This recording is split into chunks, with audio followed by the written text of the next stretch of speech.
తెలుగు రాష్ట్రాల్లో రోజుతో సంబంధం లేకుండా చికెన్ తింటూ ఉంటారు. ఇక ఆదివారం వస్తే చాలు చికెన్ షాపుల ముందు బారులే. అయితే నాన్ వెజ్ ప్రియులకు చికెన్ ధర మరింత భారం కానుంది. ఇప్పటికే ధరలు పెరగ్గా త్వరలో మరింత పెరగనున్నాయని తెలుస్తోంది. నాన్ వెజ్ ప్రియులకు షాకింగ్ న్యూస్.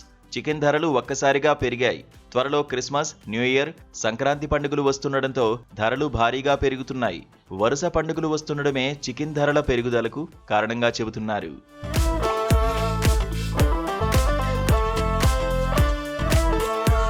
ఇప్పటికే గుడ్ల ధరలు భారీగా పెరిగిన విషయం తెలిసిందే. డజన్ గుడ్ల ధర 95 రూపాయల నుంచి 100 రూపాయలకు చేరుకుంది. గుడ్లతో పాటు చికెన్ ధరలు కూడా ఇప్పుడు పెరిగాయి. ప్రస్తుతం మార్కెట్లో లైవ్ చికెన్ రీటైల్ ధర 170 నుంచి 180 వరకు పలుకుతోంది. ఇక కేజీ చికెన్ 270 రూపాయలకు చేరుకుంది. మొన్నటి వరకు కేజీ చికెన్ 230 నుంచి 240 మధ్య ఉంది. ఇప్పుడు భారీగా పెరిగి 270 వరకు చేరుకుంది.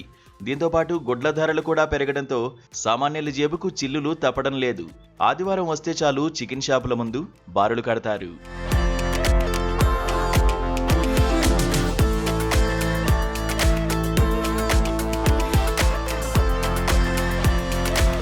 ఇక రోజుతో సంబంధం లేకుండా మిగతా రోజుల్లో కూడా చికెన్కు ఫుల్ డిమాండ్ ఉంటుంది. శీతాకాలంలో చికెన్కు మరింత డిమాండ్ పెరిగింది. అంతేకాకుండా పౌల్ట్రీ యాజమాన్యాలకు దానా ఖర్చులు పెరిగిపోయాయి.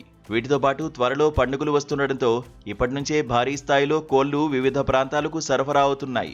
ధరలు పెరగడానికి ఈ 3 ప్రధాన కారణాలుగా తెలుస్తోంది. ఇదే డిమాండ్ కొనసాగితే రానున్న రోజుల్లో కేజీ చికెన్ ధర 300 రూపాయలకు చేరుకునే అవకాశముందని పౌల్ట్రీ వర్గాలు అంచనా వేస్తున్నాయి. మరి చికెన్ ధరలు ఎంతవరకు పెరుగుతాయో చూడాలి.